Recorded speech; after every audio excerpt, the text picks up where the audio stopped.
Hello guys, আজকে আমাদের 15 দিনের মুরগি। দেখুন মুরগিগুলা কত বড় হয়েছে, আজ দেখাবো।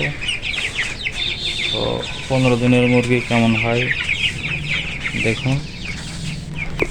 এই যে মুরগিগুলা ঘুমাচ্ছে, একে উঠিয়ে দিব এখন। উঠো বাবা উঠো, খাও, বড় হও তাড়াতাড়ি।